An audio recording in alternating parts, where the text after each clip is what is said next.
শাক পাতা রোজ রোজ কি খায় মা বলো তো তুমি? তুমি বিয়ে হওয়ার পর থেকে নিজেও যেমন শাক পাতা খাও, আমি বিয়ে হয়ে যেতে পর থেকে শাক পাতা আমাকেও খাও। কি বলি বলো তো? আমি বিয়ের পর থেকে কাতলা মাছ, বড় বড় ইলিশ মাছ, গলদা চিংড়ি এসব খেয়ে অভ্যস্ত এসেছি। আর এখানে ওই শুধু নিরামিষ আর শাক পাতা খেয়ে গেলাম। বাজে কথা বলো না, তোমার বাবাকে আমি দেখেছি চারাপোনা আনে, চারাপোনা আর কাতলা মাছে ওই যে খাবি খায় কাতলা, সে আমাদের ঘরে ওইসব মাছ আসে না। তোমাদের মাসের প্রথমে বাজার আসে, আর আমাদের সারা বছর, আমাদের সারা সমান মাস আমাদের মাছ খায়। শাক পাতা তোমরা, আমি নিরামিষ খাই তাই আমার জন্য আমি শাক পাতা রান্না করি, তোমরা খাও তোমাদের জন্য ভালো ভালো মাছ আসে, বললেই হলো এই কথা। সপ্তাহে 3 দিন নিরামিষ খাই, 4 দিন পুষিয়ে যায়। তাহলে এর থেকে আরো ভালো ভালো খেতে পারতাম। ওই যে বললাম যে মাসের শেষে আলু সেদ্ধ, তরকারি, ডাল তরকারি, ভাত। আর আমাদের সারাই যখনই ব্যবসা ভালো হয় না তখনই আমাদের বাজার ব্যাগ ঠেলে বাজার আসে, 2 পদের বাজার, 2 রকমের মাছ মাংস সবই হয় আমাদের।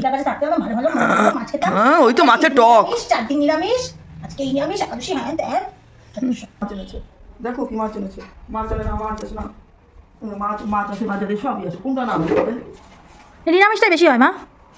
আমাদের রবিবার এই 2 পদের মাছ আছে, 2টা পোটলা, যখন তাহলে 2 পদের মাছ। 2 পদের মাছ এনেছে? ওরে বাবা, ভালো মাছ মন্দ মাছের বিচার করবা না মাছটা ধোবা? ধোবো, ভালো মন্দের বিচার করার কি আছে, ধোবো। ধোও।